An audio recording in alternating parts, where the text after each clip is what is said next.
এখন দেখি তুই কি করে পালিয়ে যাস। আমার সবচেয়ে বড় ভুল হয়েছে তোর পা দুটো না বাঁধা। পা বাঁধলে আর তুই পালাতে পারতি না। এখন তোর পা দুটো আমি ভেঙে ফেলবো।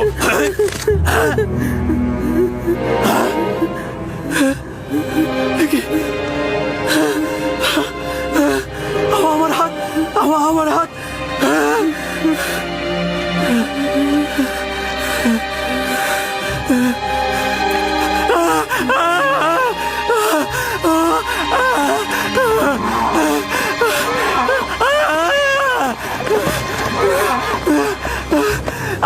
কি হয়েছে তোমার? দেখি দেখি কিভাবে এমন হলো। আমি জানি না কি করে হলো, আমি কিছুই বুঝতে পারছি না। এমনি এমনি তো আর এরকম হওয়ার কথা নয়। ভারী কিছু তুলেছিলে নাকি পাথরে আঘাত করেছিলে? কিভাবে ব্যথা পেলে বলো। কাফেলার পেছনে এসে দেখলাম ওই গোলামটি নেই। তারপরে তাকে খুঁজতে গেলাম, আর তারপরে দেখি ও কবরের পাশে লুকিয়ে লুকিয়ে। ও খুব ব্যথা। আমি রেগে গিয়ে তাকে একবার আঘাত করতে গিয়ে আমার হাতের এই অবস্থা হলো। ওকে আঘাত করার পর এরকম হয়েছে? এত ছোট বাচ্চার কি ক্ষমতা রয়েছে তোমার আঘাত নেবার? চিন্তা করলে না তার কথা তোমার উপর প্রতিশোধ নিতে পারে? ছোট লোক কথা কর। আমরা তো তাকে বিক্রয় করার জন্য নিয়ে যাচ্ছি। এরকম আঘাত থাকলে আমরা তো কোনো মূল্যই পাবো না। পালিয়েছিলে কেন? আমি পালাইনি, আমার আম্মাজানের মাজার এটা। খোদা হাফেজি করছিলাম।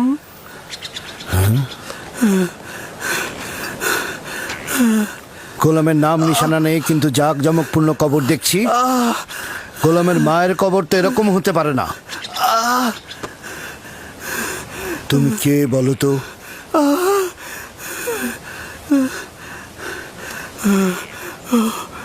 আঘাতটা খুব বেশি লেগেছে না?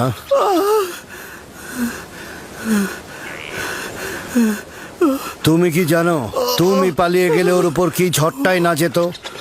ও আসলে খারাপ মানুষ নয়। আমার শাস্তির ভয় আসলে এরকম করেছে।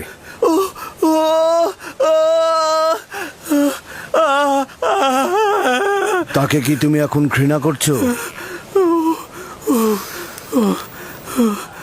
আমাকে ঘৃণা করতে শেখানো হয়নি।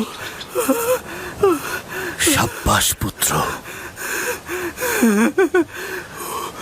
যদি তাকে তুমি ক্ষমা করো তাহলে আমি তোমার বাঁধন খুলে দেব।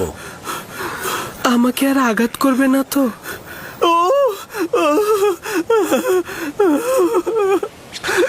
ইব্রাহিমের খোদার কসম, আমি থাকতে আর কেউ কোনোদিন তোমার গায়ে হাত দিতে পারবে না। একাত্মবাদী খোদা মানো? আমি মালিক ইবনে ইবনে আল কাইদ ইবনে ইসমাইল ইবনে ইব্রাহিম। আমি ইসমাইল জাবিউল্লাহর বংশধর। তুমি কার সন্তান? আমিও সন্তান। কার সন্তান? আমি কূপের সন্তান। তাহলে বলতে চাচ্ছ না কে তোমার পিতা? বললাম তো আমি কূপেরই সন্তান। তুমি কালকে যে কূপটা দেখেছ, আমি সেখানেই জন্মেছি। হকের বার্তাবাহক আমার উপরে জাহির। আমি আর তোমাকে কখনো পরিচয় জিজ্ঞেস করব না। ইচ্ছে হলে পরিচয় দেবে, না হলে দেবে না। কিন্তু ওকে তুমি ক্ষমা করে দাও।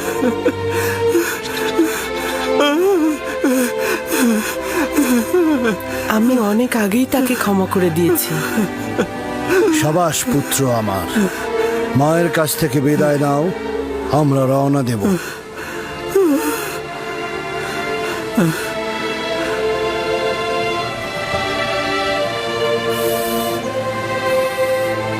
সবাই প্রস্তুত হও, আমরা এখনই রওনা করব।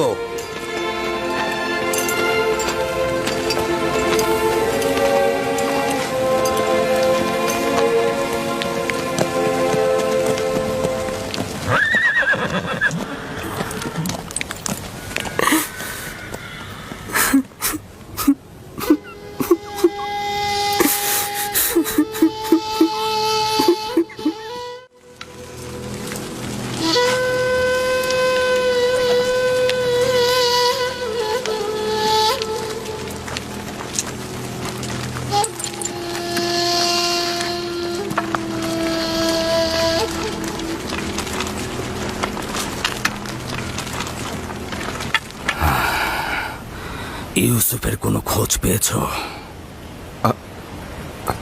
তার মানে কি ও হারিয়ে গেছে? আপনারা কেন জখম হয়েছেন? এখন থেকে বনি ইসরায়েলেরা না কোনো বরকত কল্যাণ দেখবে, না তাদের জীবনে কোনো সুসংবাদ আসবে। ইউসুফকে যে নেকড়েরা হামলা করেনি তা আমি ভালো করে বুঝতে পারছি। তোমরা জানো ইউসুফ কোথায়।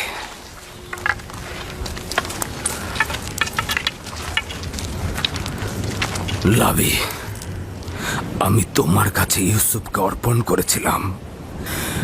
তুমি না থাকলে আমি ইউসুফকে মরুভূমিতে পাঠাতাম না।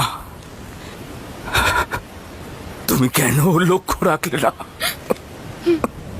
লাভি, ইউসুফ কোথায় বলো? আমি জানি তোমরা জানো ইউসুফ কোথায়। বলো ইউসুফ কোথায়? আমার ইউসুফকে এনে দাও, আমার ইউসুফকে এনে দাও, ইউসুফকে এনে দাও আমার। আমার ইউসুফ কোথায়? কোথায় আমার ইউসুফ? আমার ইউসুফকে এনে লিয়া, দাও, এসব বন্ধ করো। আমার ইউসুফকে এনে দাও, আমার ওকে ছেড়ে দাও লিয়া, ইউসুফ। ছেড়ে দাও। এসব ইউসুফ, কি লাভ আর? আমার এসব ইউসুফ। করে কোনো লাভ নেই। ছেলেটার কিছু বিষয় আমার অদ্ভুত লেগেছে। জানি না তোমরা লক্ষ্য করেছো কিনা। তুফানে পথ হারিয়ে না ফেললে আমরা কিন্তু এ পথে আসতাম না। আর ঘোড়াগুলো যদি কূপের কাছে থেমে না যেত, আমরাও থামতাম না। আর যদি তৃষ্ণার্ত না হতাম, তাহলে পানীয় উত্তোলন করতাম না। এই সব কিছু খোদার ইচ্ছায় ঘটেছে, নইলে এই গোলাম আমাদের নসিবে আসতো না। যা তোমার রিজিকে থাকবে তা তুমি পাবেই, সেটা তুমি চাও বা না চাও। এর মধ্যে আবার কিছু জিনিস আছে যেটা একেবারে তোমার হাতে তুলে দেয়া হবে, যেটা তোমাদের নিজেদের কিসমত, যা খোদাবান্দা স্বয়ং নির্ধারণ করে দিয়েছেন, সেটার কাছে পৌঁছতে পারো। খোদা তাআলার অশেষ রহমতে এই সফরে এই গোলাম আমাদের নসিবে ছিল।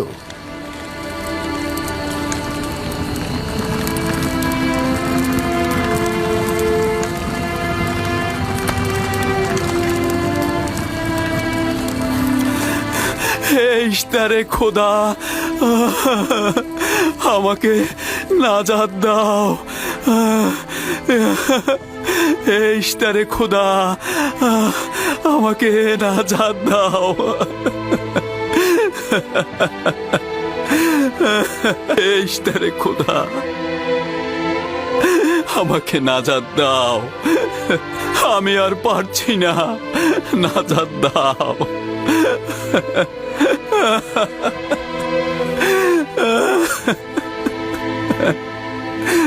নাজাত দাও।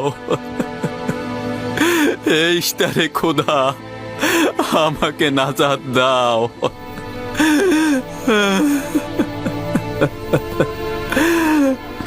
হে মহান ইশতার, নাজাত দাও, আমাকে নাজাত দাও। এই ব্যথা আমাকে কতল করে দিচ্ছে। আমাকে নাজাত দাও। এই ইশতারে খোদা, এই ব্যথা থেকে মুক্তি দাও।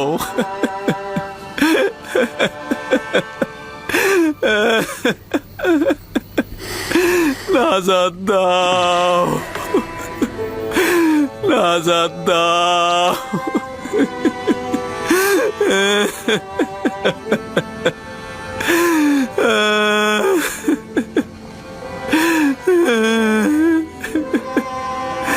আমাকে এই ব্যথা আমাকে কতল করে দিচ্ছে। আমাকে মুক্তি দাও, মুক্তি দাও।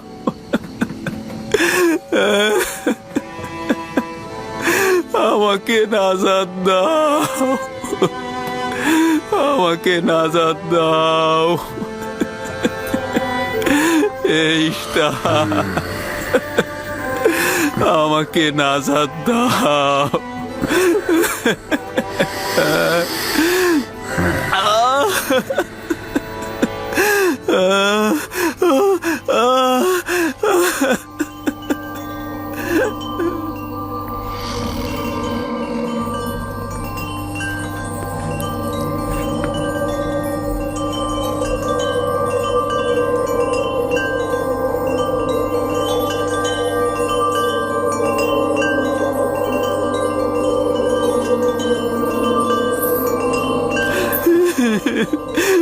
আমাকে মুক্তি দাও, এই ব্যথা থেকে মুক্তি দাও।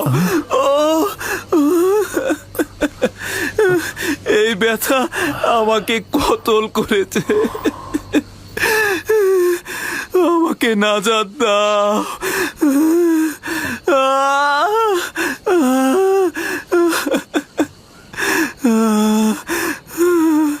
আমাকে নাজাত দাও।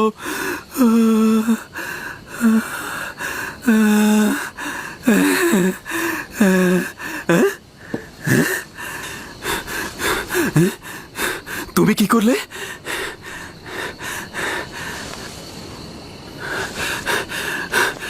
তোমার হাতগুলো আমাকে সাফা প্রদান করেছে।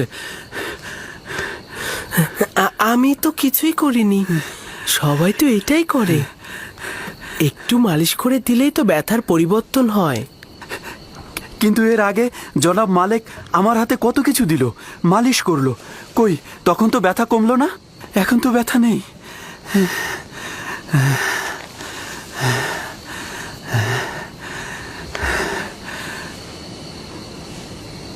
আসমানের দিকে তাকিয়েছিলে, তুমি কি তারকা পূজারী? তারকা যা দিনের বেলায় দেখা যায় না, তাকে কি পূজা করা যায়? যদি তাই হয় তাহলে চন্দ্র আর সূর্যকেও পূজা করো না, কেননা চন্দ্র দিনের বেলায় আর সূর্য রাতে অদৃশ্য হয়ে যায়। এই সব কিছু সৃষ্টির মূলেই আমার খোদা। তিনি অনন্তকালের খোদা, এক এবং অদ্বিতীয়। তুমি দেখছি ছোটকাল থেকেই আমাদের খোদার চেয়ে আরো উত্তম খোদা নির্বাচন করেছ। তোমার খোদা এমনই, যিনি তোমাকে ভালোবাসেন, আবার তোমার দোয়াও কবুল করে নেন। আর এটাও নাকি মাবুদ? কত কষ্ট সহ্য করলাম, এত আহাজারি করলাম, কিন্তু কিছুই করতে পারলো না। তুমি আমার ব্যথা লাঘব করেছো, আমি তোমার কাছে কৃতজ্ঞ।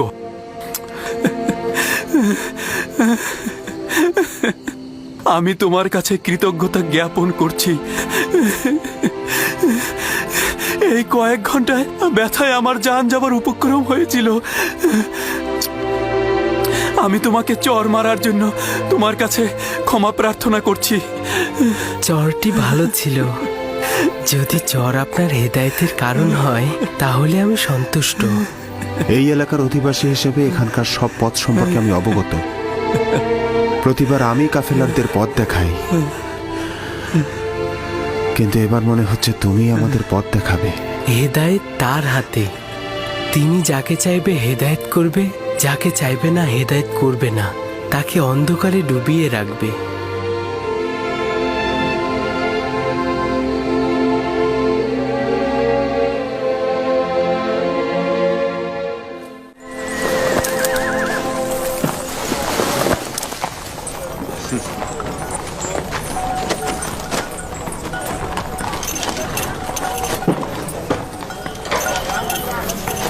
আমি জানি না এই ছেলেটি কে, কিন্তু গত রাতে ওকে দোয়া পড়ে কাশ্মীরকে সাফা দিতে দেখেছি। ওর আসমানে খুদার কাছে ওর দোয়া কবুল হয়। সম্ভবত ও খুদার আশুলিয়া। কাশ্মীরের সাফা প্রাপ্তির সঙ্গে ওর খোদার আশুলিয়া হওয়ার সম্পর্ক নেই। গতকালই তো বলেছিলাম, ইউসুফ যদি ওকে ক্ষমা করে তাহলে সে সাফা পাবে। কিন্তু আপনি আমার খোয়াবকে কি বলবেন? আমি খোয়াবে দেখেছি ও যেদিক দিয়ে যাচ্ছে সেদিকে সবুজ গাছে ভরে যাচ্ছে। খোয়াব তো কোনো মানদণ্ড হতে পারে না। তুমি একাত্মবাদী খোদাকে চেনো না। কেউ যদি জুলুম করে সে শাস্তি পাবেই, তাকে অবশ্যই খোদাবন্ধ শাস্তি দেবে, হয় এই দুনিয়ায় নয়তো পরের দুনিয়াতে। জুলুমকারীর শাস্তি অবশ্যই হবে।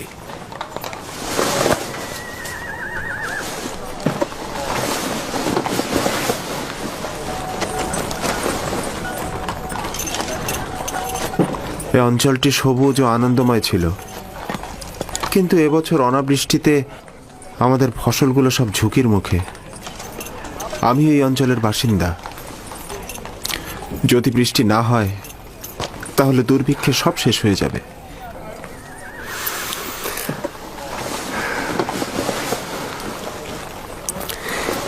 খোদাবান তার বান্দাদের উপরে রহম করবেন।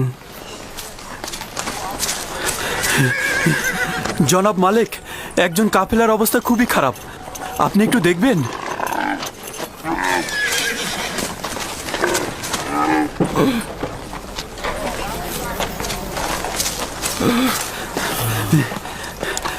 জনাব মালিক, উনি আগে থেকে বিমার ছিলেন, কিন্তু আজকে খুবই খারাপ অবস্থা। তার অবস্থা তো সত্যিই অনেক খারাপ।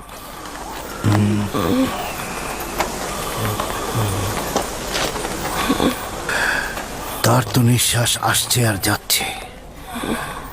এই যাত্রায় তো মনে হয় না আর টিকবে। কিন্তু উপায় কি? তাকে এভাবে ফেলে রেখে তো আমরা যেতে পারি না। গতিময় বিছানা তৈরি করো আর সেটা গাধার পিঠে বেঁধে দাও। গাধায় কাফেলাকে অনুসরণ করবে। আপনি ভালো হয়ে যাবেন বাঁচা মরা খোদার হাতে।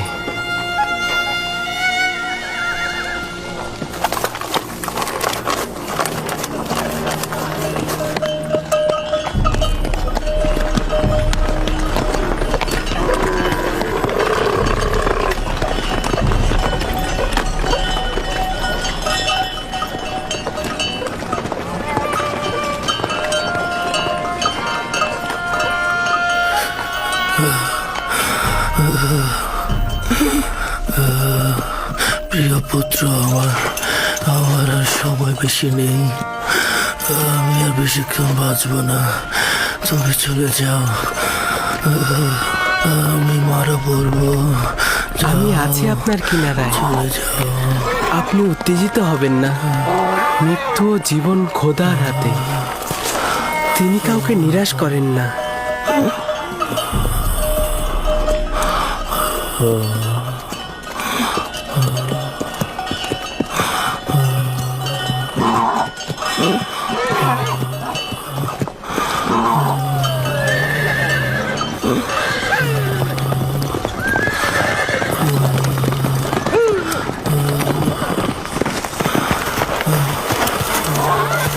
তুমি রোগীর সঙ্গে সঙ্গে কেন হাঁটছো?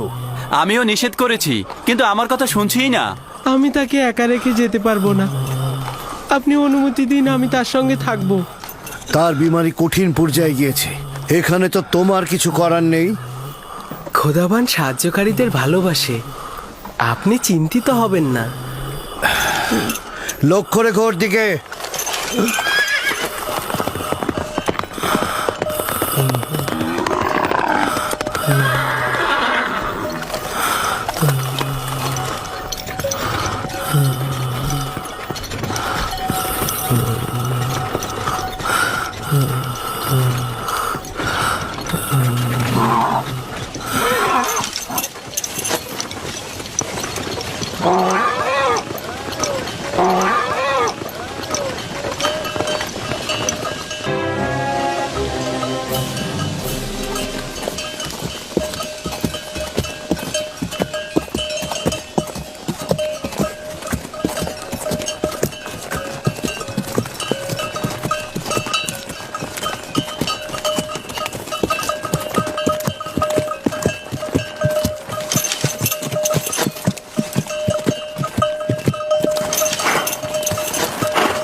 জনাব ফালেক, জনাব ফালেক, দেখুন উনি একেবারে সুস্থ হয়ে গেছে।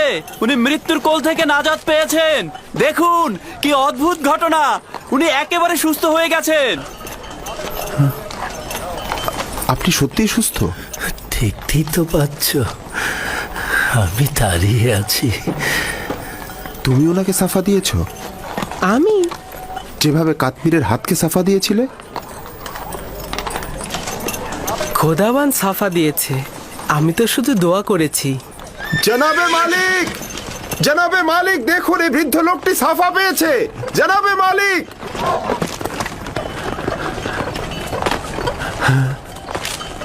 আচ্ছা, তুমি এই বিমার লোকটির সাথে থাকার জন্য কেন জোরাজুরি করছিলে? আমিও তোমার মতো পথ প্রদর্শক। ভালো প্রদর্শক সেই যে সুস্থভাবে কাফেলারদের মাকসাদে পৌঁছে দেয়।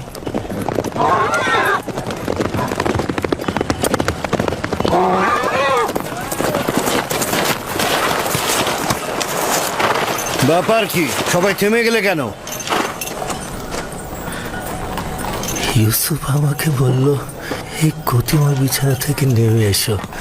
আমি নেমে আসলাম। তুমি তো দেখতেই পাচ্ছ আমি এখন সম্পূর্ণ সুস্থ।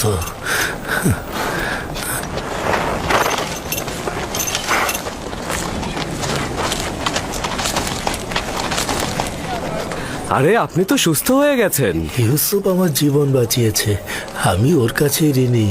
ও যদি আমার সেবা যত্ন না করতো, নিঃসন্দেহে আমি এতক্ষণে মারা পড়তাম। আমি তো শুধুমাত্র আপনাকে সামান্য যত্ন করেছি, এইটা তেমন কিছু নয়।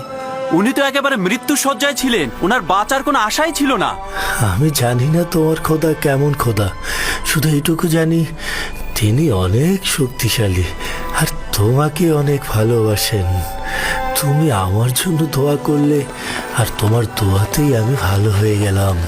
তোমার খোদা তোমার দোয়া কবুল করে আমাকে সুস্থ করে দিলেন।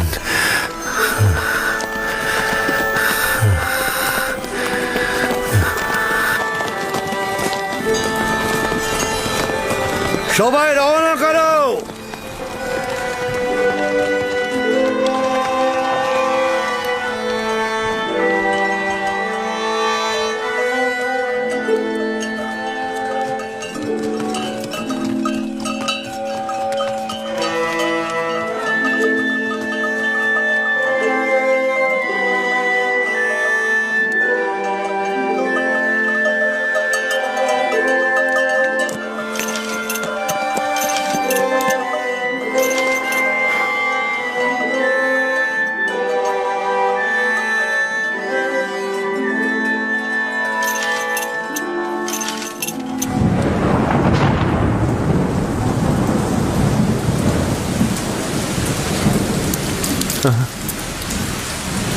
এই বৃষ্টি নিশ্চয়ই ইউসুফের ওসিলাই হচ্ছে।